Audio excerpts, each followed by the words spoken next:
my finger was on the trigger, but as I said off air, I was ready with a brand new Sacred Cow stab, which is what I was ready to play. I was very proud of what I'd made. Oh.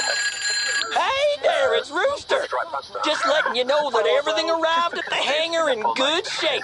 We got plenty more where that came from if you're ever in the market for more jobs like these.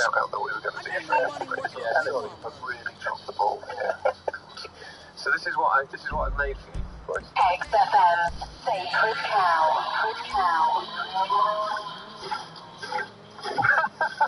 It's being milked.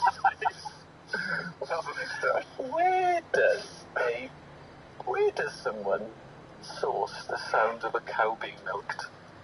I didn't milk the cow myself. No, you didn't go to a farming tent to do it with a tape recorder. No, that guy off Blur. What's his name? Alex James. No, I just got it off the internet. Okay, the networks are down, the equipment is ready, and we've crippled their supplies. Harrowing meeting. John, would you like to do your shout out? No, actually, we'll do it later. Because it's because we're in the depths of Sacred Cow now. What's your reasoning for nominating the Doors? I like them as a teenager, and I listen to them as an adult. And it's embarrassing and a very sick form. And he thinks he's a poet, and I don't think he's a poet. And it's just. I think when you get a bit of distance and you're not in the sixth form, it's a bit puerile and a bit childish. I think the Doors.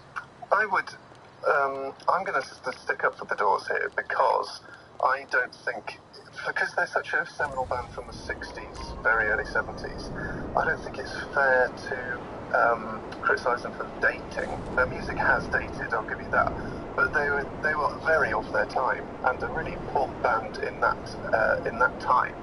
And even though, like, now it might seem a bit sixth form to sort of swear and to get your bits out of the gig.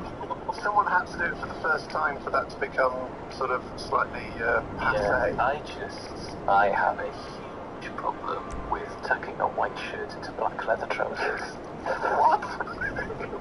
I mean, obviously, it's hard for me to say that on air because that is how John is dressed. Well, this gets to the heart of your rock-hating mod ethos, doesn't it? Yeah. Ellis James earlier, while we were playing a track, said to me that he found System of a Down too loud. Yes. Many Welshmen's ears. Yeah. I have too sensitive a palate, or aurally, for System of a Down. But we're not talking about System of a Down. No, but we're talking about you don't like heavy rock music. You like the Beatles. You like Blur. You like kind of that slightly light, I'd call it easy listening music. Well, let's not say easy listening. Although I was in a Mogwai inspired rock group when I was a teenager, which my dad hated. As was I. What was yours called? We were called Jenny and the Body Bags. Wow. We had lots of different names, but our final name was Koyana Scatsi, and we were described on flyers as sounding like Mogwai fighting Queen. Oh. And we played, I think, 5 gigs, and I attempted to smoke a cigarette throughout the entirety of the song whilst playing the guitar. Realised after about 5 seconds that was going to be impossible. Someone from the crowd had to pick out my eyes. Just getting in my eyes and my eyes were watering. My dad hated our band because he wanted us to be successful. And I remember he came into my bedroom once I was listening to the Beach Boys, and he said, I'll never forget, he went, I mean, I've listened to your group and you clearly like melody.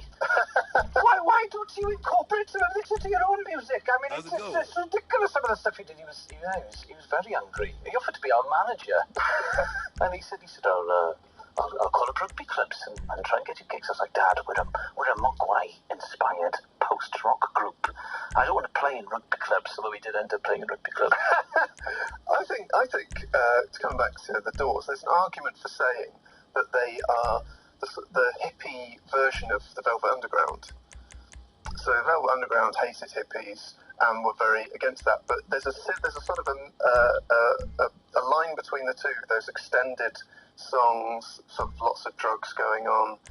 When they played on the, I think it was the Johnny Carson show or one of the big American talk shows, that was one of their first TV breaks. They got asked to change the lyric higher to better, and they refused to do it. So they were due to play another 8 shows, and they cut them. So you have to bear in mind, they were playing at a time when the word higher was illegal. I mean, it was mental. In A Day in the Life, I'd Love to Turn You On, Paul McCartney says, and I looked at John, and he looked back at me, and we sort of knew what we were doing with that. You know what I mean? We sort of knew. These words were in the sort of ether at the time, but you couldn't say it on record. And yeah, I'm just ecstatic. Sounds like an incredibly tedious Beatles interview. And he's only got 6 anecdotes. And if you're a big fan of Paul McCartney, you can name them. Like he was on Parkinson, and he did numbers 1, 5, and 6. Ellis James and John Robbins podcast. We are discussing Sacred Cows, a regular feature about those bands that you don't really think deserve the acclaim that they get. And this week, Mr. Ellis James has nominated The Doors as his Sacred Cow. I'm fighting for them. I think they deserve to be in the paddock. We've already had some texts in suggesting that people agree with you, El, that they're overrated. I will admit that the music is dated. They're very of their time. And I think maybe if Jim Morrison hadn't become a member of the 27 Club, as it's called, then maybe they wouldn't be so vaunted. I know that I'm not meant to defend the Doors, but he spent about 6 weeks living on someone's roof, experimenting with alcohol and writing lyrics. And he just drunk himself stupid, and just to see what would come out. And I think it's amazing that his lyrics weren't all about chips. Because if I was living on a roof and drunk all the time, that's what I'd be thinking about. I certainly wouldn't be writing about Nietzsche and all that sort of stuff. I'll give him that. I get the impression he wasn't actually a very nice man to be around. I think you're right, he's the classic sort of literature student who has ideas above his station. But to be fair, their songs were very good. I mean, the end, that beginning to Apocalypse Now, when the end comes in, the napalm hits. It's massive. We've had a kind of great text, though. I think the Doors are top. True, I am a sixth former. But does that not just show their timeless appeal? They just encapsulate the moody dissatisfaction and hopefulness that everyone feels at a certain point in life. I think there's a point that for generations, teenagers will like the Doors and then grow out of them. But I don't necessarily think they're up there in the sort of massive Hall of Fame with, Queen, Freddie Mercury solo work, Brian Wilson, Starfleet. Starfleet? Yeah, John Deacon did the Biggles soundtrack. They're not up there in that sort of category, rock royalty. But I certainly think they're big, especially of their time. You can't blame them for the fact it's not the late 60s anymore, Ellis. No, but I can blame him for wearing leather trousers, because John Lennon never wore leather trousers. I've got a horrible feeling that Lou Reed wore leather trousers. Of course he did. I know he wore leather jackets, because your leather jacket is based on a Lou Reed leather jacket. Yeah, but Lou Reed wore a lot of leather, because he's a cool dude. I watched a documentary about John Cale, who is the real Nico Velvet Underground, and also from Carmarthenshire, where I'm from. I was a Welsh speaker, and it was super cool. But he was wearing leather trousers and like a Reebok t-shirt that you got from JD Sports. And I thought, oh, John. We just had a text in. The Doors were better than the Beatles. What? Yeah. A blood vessel has gone in his eye. So as these texts and tweets keep coming in, we will decide whether the Doors are going to be chewing on the cud at the paddock. Why you? I can't see the text on my screen. And we've got an idiot listening. What do you? We have an idiot listening. Ellis James and John Robbins podcast on XFM. On XFM, and it's our regular feature, Sacred Cows. XFM, Sacred Cow.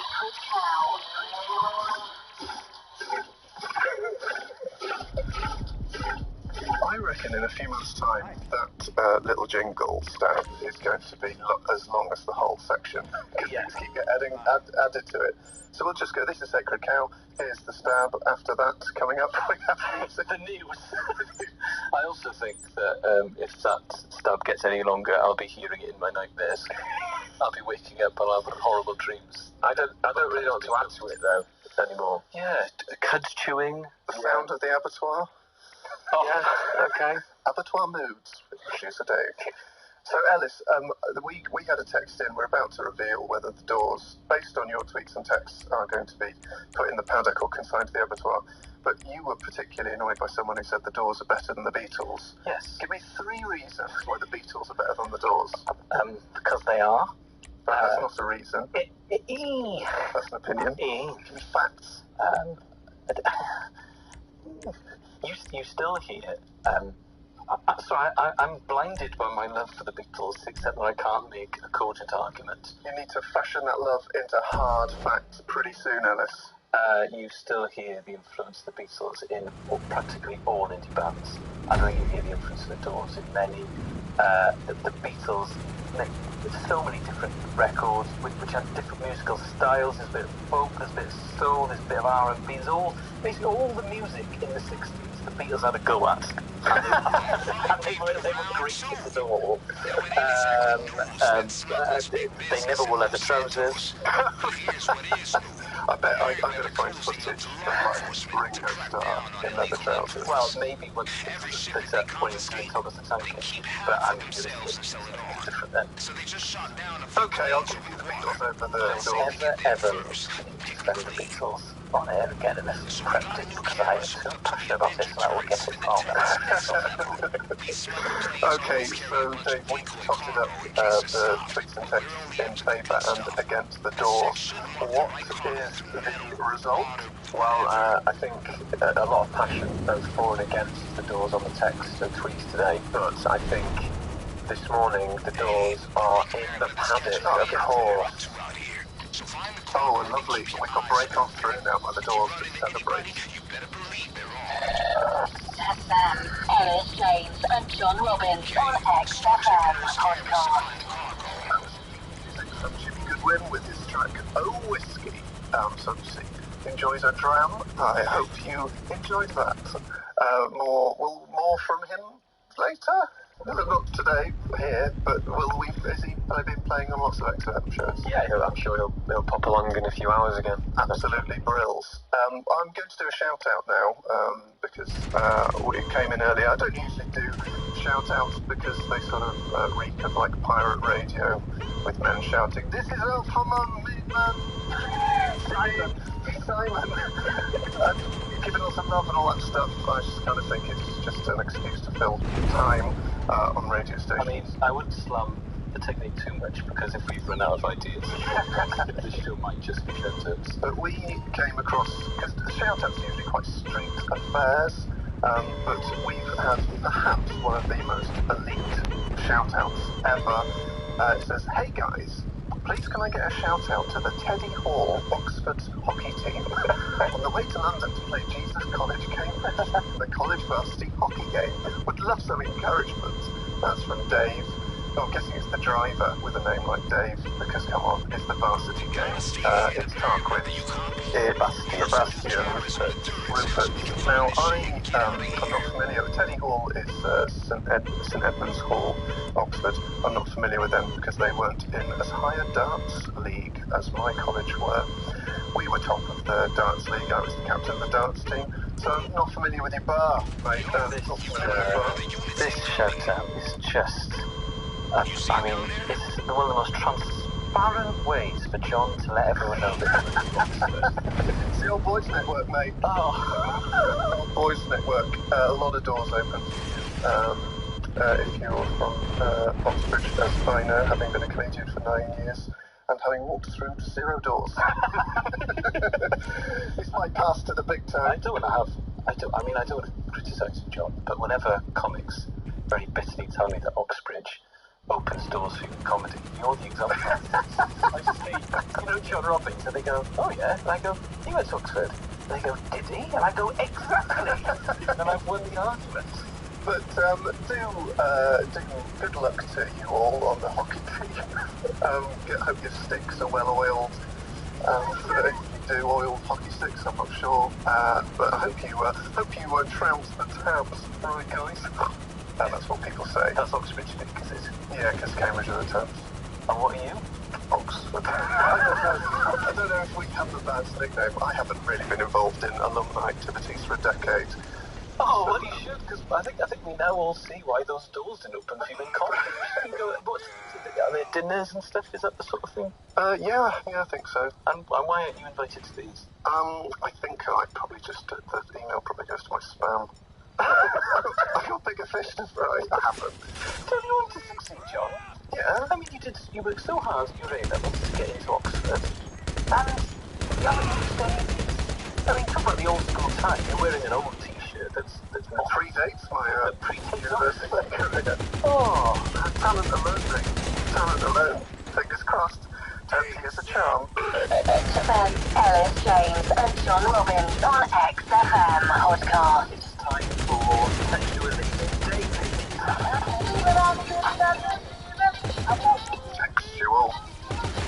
Textual. Makes me feel a bit sick. Textual like that, even though at the time I did coach you to be textual. I'm right here, mate. You know, thanks. But you're excellent advice giver. Cheers. Which is very appropriate, because what we're going to do now is Textual every week we ask for your problems, and John and I will try and solve them. Now this week, we decided to give it a theme, so technology. Do you have any problems, you know, maybe in the house, or maybe with your in-car CD player? And we've got a...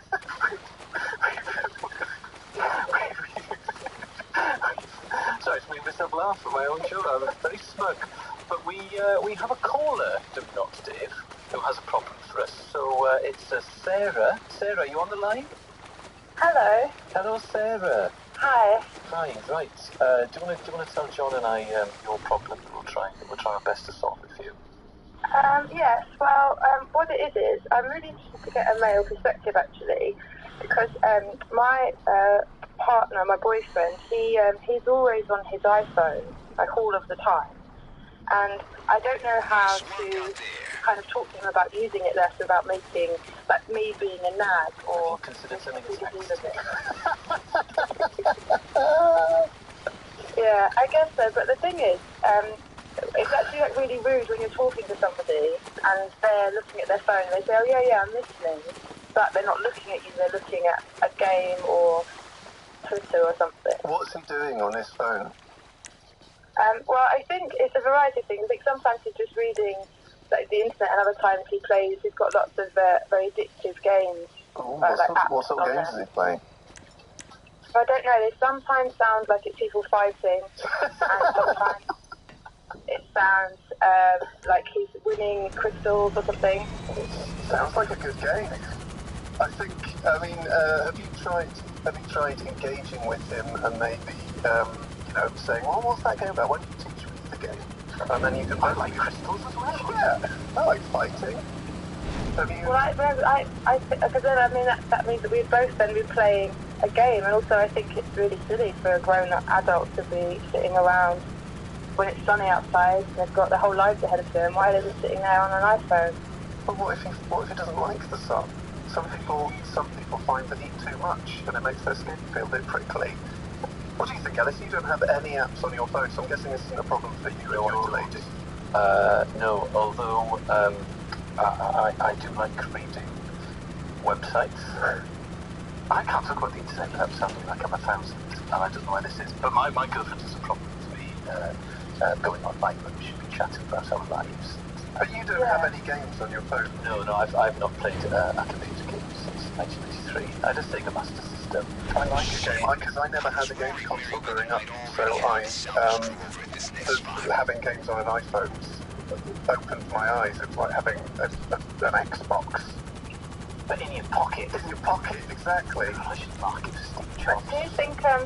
Do you think then if someone is playing games all the time, that means that they're bored and that you should get out of the relationship? Because surely on a first date you wouldn't get your phone out and start playing fighting games. Unless it was going very badly. If you had to stop, say, I am enjoying this Wagamama's, but I'm close to cracking level 10. I think maybe could you have times of the day when there are no iPhones allowed, so you could have like an hour a day at sort of 9 o'clock, which is chat time. But I think that would make him kind of hide from me so that he could go and play on the iPhone. I think he'd make excuses to get... This is what I'm worried about. I don't want it to become a me or the iPhone situation, because I think I know who would win. Well, I think my perspective, and then we'll go to Ellis, I think, unfortunately, we do live in the modern age. This is the way things are going. Kids these days can use digital cameras at less than 4 years old. But I think maybe could plan events where iPhone's on airplane mode. Now that wouldn't help you. Like weddings or airplanes. Weddings, aeroplanes, at a dinner, maybe a dinner where the iPhone stays at home. Hey, why not leave the iPhone at home? Not so there is an issue a toss-up between the two where he physically doesn't have access to it. I think, Sarah, isn't it? Yeah. You should go for the nuclear option. I think you should leave it. Wow. Yeah, I think he's bored. If I leave him, I'm going to have to say I rang in a radio station and they said we're finished. Did it? About 5 minutes ago, a girl left me because she called in Radio Wales and Jamie Owen and Louise, who did mornings, said he's coming. Of course that didn't happen. Oh, right. That's completely amazing. John and producer Dave. Mouth is open. I mean, I've heard all of Ellis's top 75 anecdotes, and if that hadn't have been in there, I'd have been absolutely amazed. Well, I'm a very interesting guy. You are? But that one was made up. Okay. Yeah, well, maybe only because when I suggested that you leave him, producer Dave did that sort of fingers across the throat thing that microphone football fans do. So, no, probably, I think he's talked to him since. If he loves you, and I'm sure he does, I'm sure he'll come to some compromise. And, there'll be non-iPhone time, I think. Very good suggestion, John, so I would... Okay. Well, thanks very much for calling in, Sarah. I hope that solves your problem. And do let us know how it goes. Ellis James and John Robbins podcast. XFM. So coming up now, we have the biggest battle of all time. It's our regular feature Winner Plays On, where Ellis and I compete using our specialist knowledge in order to play one of our favourite ever tracks. Last week, Queen were beaten controversially by obscure Welsh indie band so obscure that producer Dave tells you have to explain to listeners who they are every week. Were beaten in controversial circumstances after I was asked to say what A-levels John Deacon got. I said 2 A's and a B. It was actually 3 A's. I wasn't close enough. So, Ellis, you have Gorky Zygotic Monkey again as your specialist topic this week. Greatest band of all time from South West Wales. And I have picked, in honour of his victory at the Welsh Open last week, the greatest snooker player of all time, Mr. Ronnie O'Sullivan. So, Ellis, I'm flipping a coin. Heads or tails? Tails for Wales, please. It's heads for legends. So, I'll go first. I'll take on Ronnie. Let me get the questions for you. Ronnie O'Sullivan. He's getting them from his personal handheld communication device, Little Jason, on Twitter, just so we don't get any... I wonder what make it is. Right, are we ready with the tense music, Dave? Yes. Come on, Ronnie. Come on, Ronnie. Go, Ronnie. Okay, question 1. What is Ronnie's current ranking? This is before the Welsh Open or after? As of the 4th of March, 2014. 27. Yes. That's wow. Ronnie became the youngest player to win a professional rugby tournament in 1993 for 2 points. Name the tournament and who did he beat in the final? It was the UK Championship. Yes. And he beat, in the final, I'm going to say Stephen Hendry. Yes. Oh, good grief, I think I'm going to lose. Oh, no. Ronnie holds the record for the fastest competitive maximum break. What time did he achieve this in? 5 minutes 20 seconds against Mick Price in the World Championship. An animal. Oh, I've got something wrong with you. Ronnie also holds the record for winning the fastest best of 9 frame match. Who did he beat to achieve the record? This was in the Masters, it was Ricky Walden, 6-0. It wasn't, it was Jason Curtis. artist. I'm going to check that. Oh no, that was the best of, you're right, yeah, that was best of 10. So, okay. Right, well, I mean, a very good score. I think a record for this feature, 4 out of 5. Come on, Ronnie! Good run, I love it. I absolutely love it. I love him. I love watching videos of him. I prepared for this, causing much consternation to my girlfriend by watching all of his 147s back to back. That's an hour and a half of maximum breaks. Right, Did he get 733 maximum breaks, or is it 733 centuries? He's got 733 centuries. But you didn't watch one of those? No, it's not real fast. 12 maximum.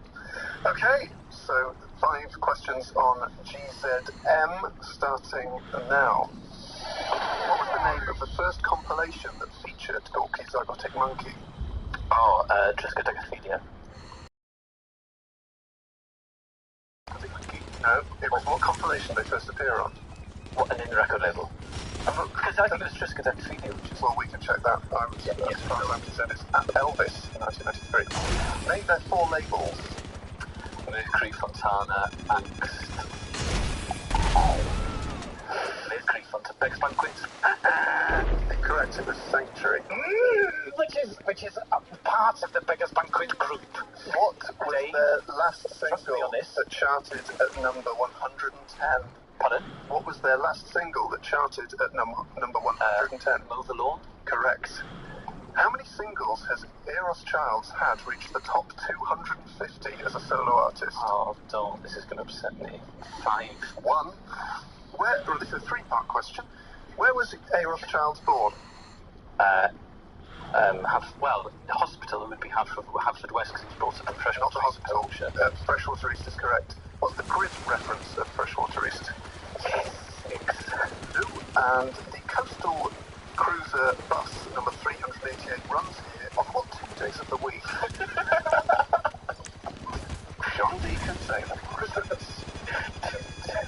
Tuesday, Friday. Incorrect. Thursday and Saturday. So, Ellis, you got... I'll give you 2 there, because you knew where Eros Childs was born. But the name of their first compilation, incorrect. 4 labels, incorrect. It's charted at 110, correct. And 5. Imagine thinking Eros Childs had 5 singles that made the top 250. Well, He's not Prince.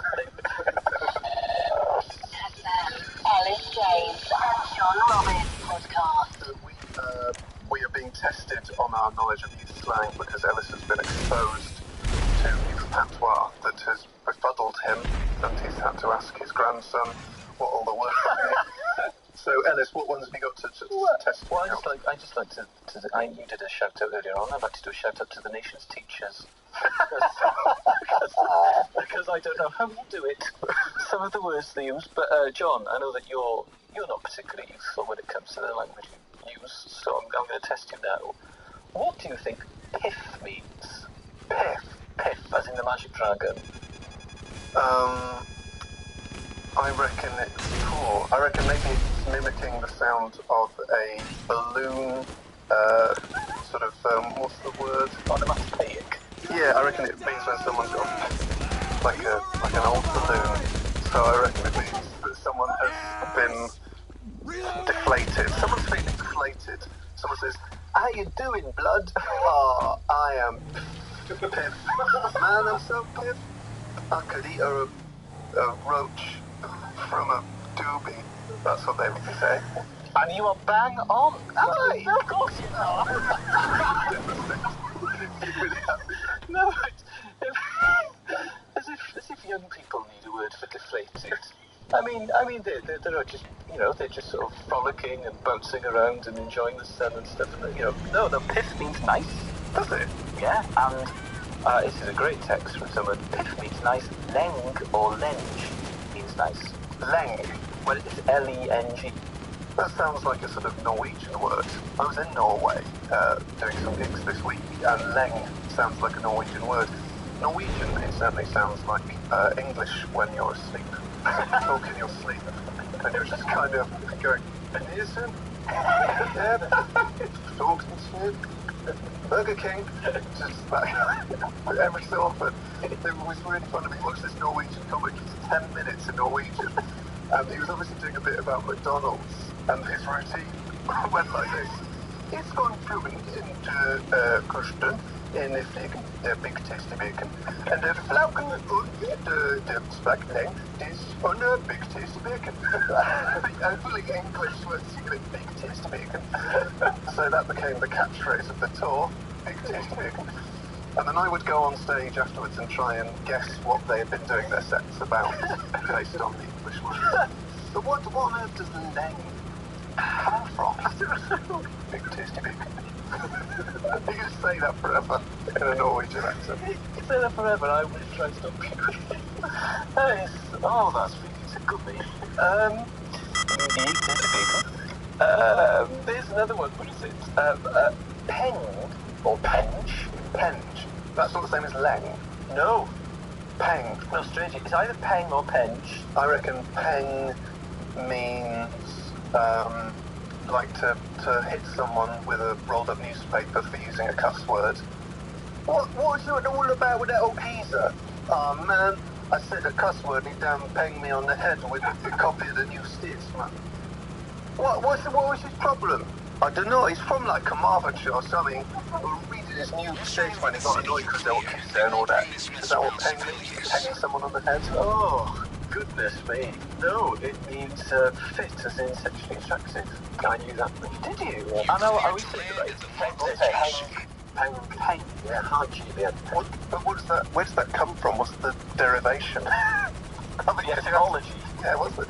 So let's say you'd be like, man, I seen that Ellis James from the XFM show. Yeah. The guy on the show who was well penged. That was me. That's my joke. Do you get the joke? I do, and just because your self-esteem is fragile, you are very peng. Hard G, peng. Peng. You are so peng. Big tasty bacon. Ellis James and Sean Robbins podcast on XFM. So that was our podcast. I hope you enjoyed it. We certainly enjoy doing these shows, so do tweet and text in or comment on Facebook and all that stuff. And we'll try and put out the texters on our own Twitter handles earlier in the week, at Ellis James and at Nomadic Reverie. So we'll see you next Sunday. Anything more you want to add, Ellis? Yeah. Ellis is off to buy a printer cum scanner. I'm looking forward to a trip around Dixon's. I'm going to go to Curry's in Brixton. Lovely stuff. And then I'm going to have a curry. No, I'm not. I'm going to go home and print some stuff. Bye. Bye. If you like this podcast, why not check out some of the other great ones available to download at xfm.co.uk. XFM. Josh Whittaker. Now we come to the point in the show where we are joined by our third kind of resident news hound in a way. Not the major news, but let's leave it for him. Please welcome Nish Kumar. Good morning, or is it? There's the catchphrase. It's very rare that someone gets a catchphrase so soon. Brucey had to wait 20 years, I imagine. I've been waiting my entire life to get a catchphrase, and not one that the public picked up on. I've always wanted to engineer my own catchphrase. Like Paul Ince, when he called himself the governor. Exactly. I tried to force the nickname en4cer666 when I was at school, but it didn't really come off. Gangster rapper. Music that rocks. XFM. Thanks for downloading the Ellis James and John Robbins podcast. The voices you're now hearing are indeed the aforementioned. I'm John Robbins. I'm Ellis James. And hope you enjoy the show. We had lots of laughs.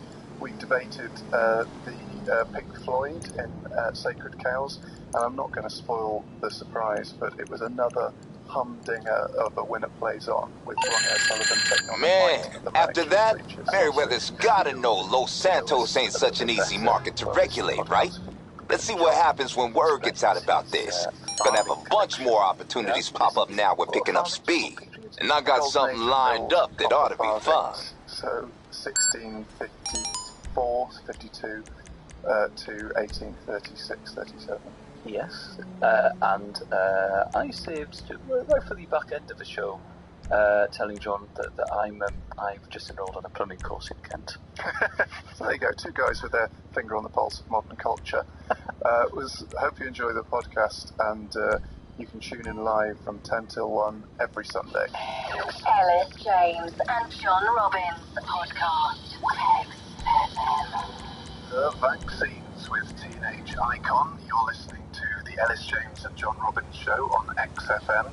I am John Robbins, and as luck would have it, alongside me is the Gower's foremost sleight of hand artist, Mr. Ellis James. Good morning. How are you doing, Ellis? Very good.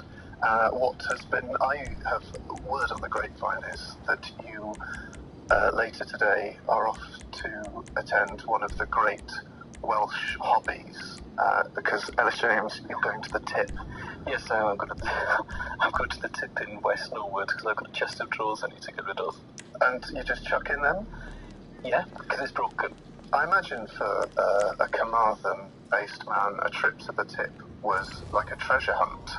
Yeah, it would have been times our broke Tip in the 90s. And what would you have got from there? A pressure cooker, maybe? A pressure cooker, a broken child's tricycle. Lovely. Which could double as a bicycle? Yes. Some old Christmas trees that had gone brown. Yeah. Loads of stuff. I absolutely loved the Tip. So how are you going to transport the chest of drawers there? Well, I had a gig in Stafford last night, thanks to all who came. I had to hire a car to get to Stafford, so I've got until 5 p.m. to get to the Tip, and then get back to the hire car. Transporting a chest of drawers in a hire car? That is risky. I am made of money. You're going to be made of scuff marks. Yeah, no, because I've done it twice, so I'm actually, it's one of my special skills. If I can, if I had a superpower, I would be able to take chests of drawers to the Tip in a hire car and just not have to pay any of the excess. Wow. Later on today, you're going to be cock-a-hoop because you're going to feel like a superhero doing basic household management. How's your speech? I drove foolishly from Lewisham to Glasgow and back in the space of 24 hours. And about the time at which I hit Wetherby Services, I thought I was going mad. And I stood in Wetherby Services on the second level watching all the people milling round. And I just thought, we're all ants. We're just intelligent ants. And there's no point, doesn't mean anything. Just ants going to Starbucks. And then I thought, you a bit hungry, John? Of course, yeah, I'm a bit hungry. Fine, is it? Popped into M&S. And it was fine when it came out. Ants! Having lived with you, I know that you get a bit gloomy when you're hungry. I am a slave to my blood sugar. My worst, I think the perfect storm with me is slow service in a restaurant when I'm hungry. Or when you go to like a shop to buy food and the queue's really long because there's one person on the tills and 3 people sort of chatting in the aisles as they put out more crisps. And I always think, because I used to work in a shop, I think the point of contact with your customer is your main focus. What really annoys me is if there's a big queue, say for a cash point, and the person in front of you hasn't got their card out ready. Oh yeah. By the time they get to the ATM, if you're that person, you are dead to me. Or if you're queuing to pay for something, and when they ask you for the money, it's taken you completely by surprise. Yeah. Oh yeah. How much is it? I'm just fiddling. Oh, goodness me. Come on, mate. It's a dairy milk. It's going to be less than a quid. Get a pound of it. Crying out loud. So, thanks for tuning in. It's a lovely day here in London. I dare say our listeners in Manchester are still suffering under the gloom of clouds, both economic and weather-based. Apologies, do hope things are going well. But here the sun is shining and the bells were out in St Martin in the Fields, which apparently is called that because it used to be surrounded by fields. That's today's topic. All of those coming up later. Ellis James and John Robbins podcast. You were the Kaiser Chiefs. We were debating doing that, whether Ricky is a good bloke, and apparently according to producer Dave, he is great fun. It really is. Oh, how many times have you met Ricky from the Kaiser Chiefs? Twice. Oh, yeah? Yeah. The first time on the back of his tour bus, when I... Oh? when I was working on my student radio station, and I went on there and interviewed the band, one of my first ever interviews, and I left on there my dad's timber manual, because that was what I was leaning on, so I had to go back 15 minutes later and ask for my dad's BSW timber manual. Do they give it back to you, or do they do that thing, sort of like the bullies in primary school used to do, and sort of do a picky in the middle, where they just pass it around and go, oh, you want your timber manual, do you? Hey. I reckon they just circled all the timber they wanted to get. That's how we got some timber, guys. Yeah, I mean, people need timber. That is why your dad was so shrewd to get involved in the timber game early and become, what is he, Stockport's biggest timber magnate? Yeah, well, yeah. Not that at all, but we'll go with that, yeah. Okay. Can I proffer an opinion about Ricky based solely on his appearance and voice? Yeah. He strikes me as someone who likes to hug young, attractive women for a little bit too long. I think he's like 2 seconds too long.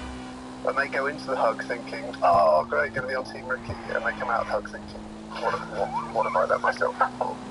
I should have gone with Tom. He said he'd take me to the tip. Oh, I know these insights into the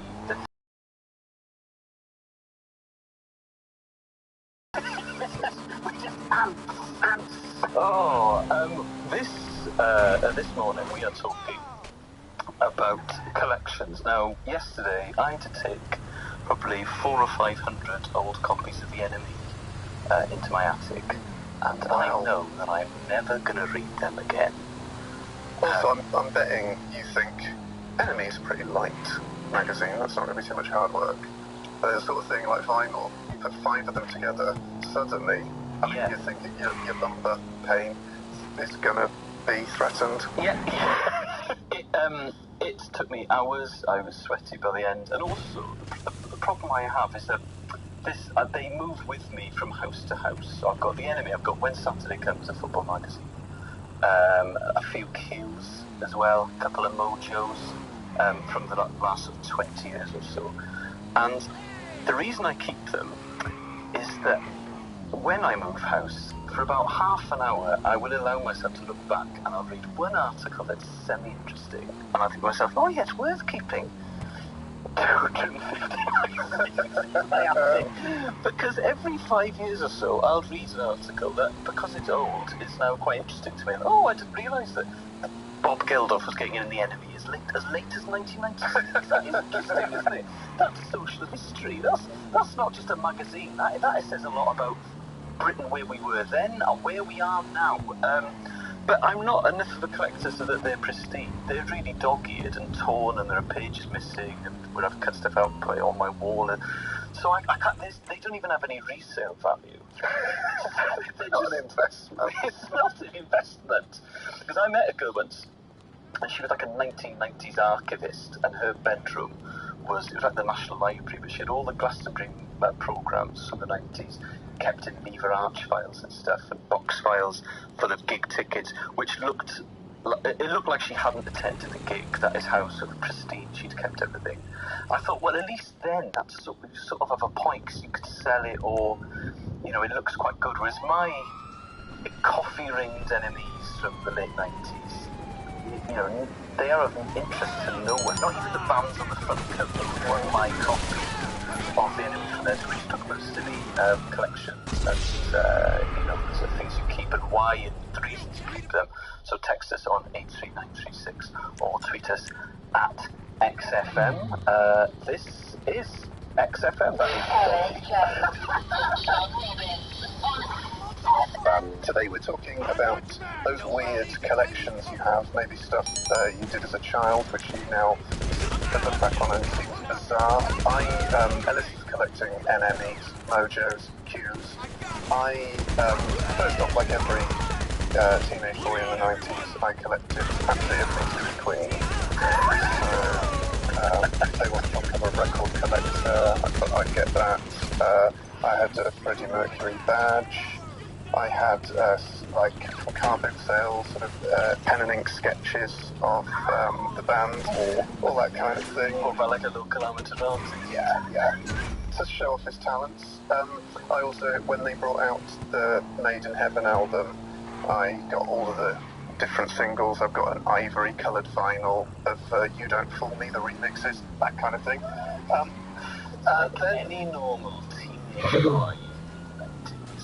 Then I think my weirdest collection that now seems very distressing was we had cats when I was little, and if our cats had fleas, I would use a penknife my dad gave me. I would use the pliers to harvest, kill, and then put the fleas in a little glass jar, the corpses, flea corpses.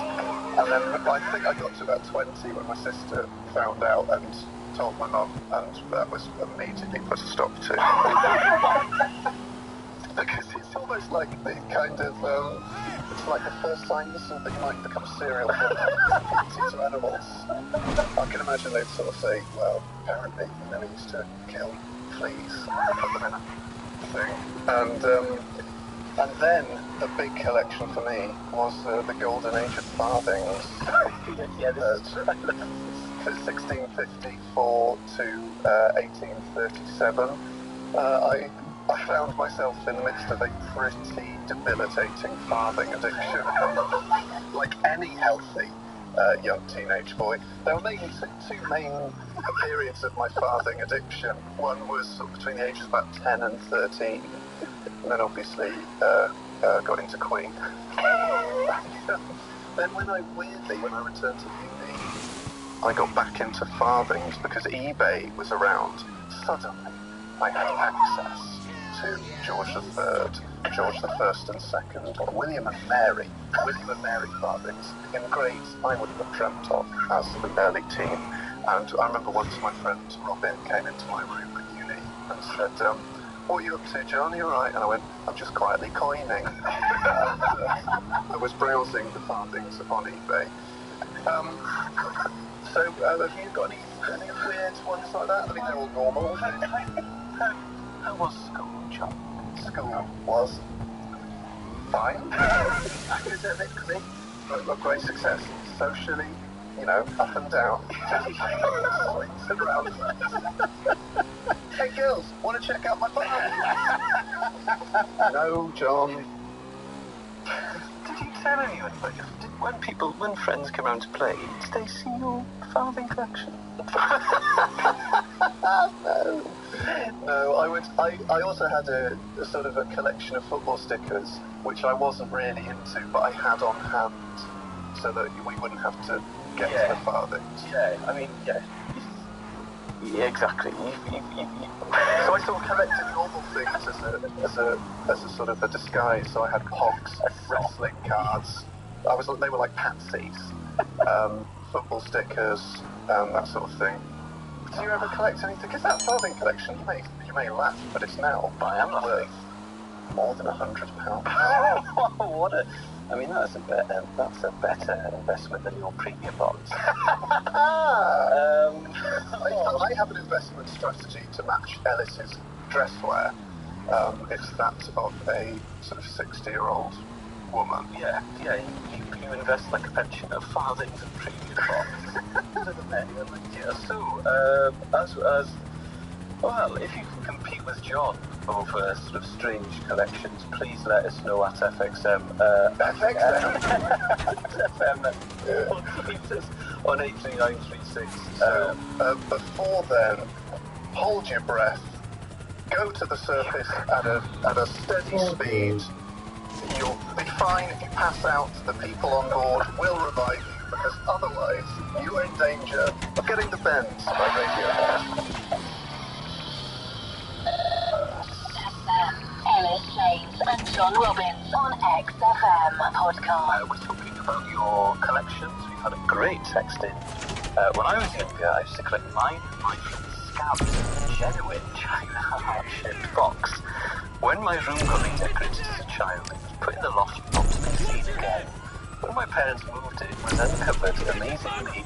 With all of the scabs still in there, I was strangely delighted. Love, Kirsty. God, that puts my flea collection into some perspective.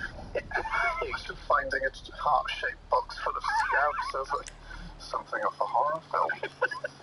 We had a tweet in from a very smashing chap called Molly, who's a girl.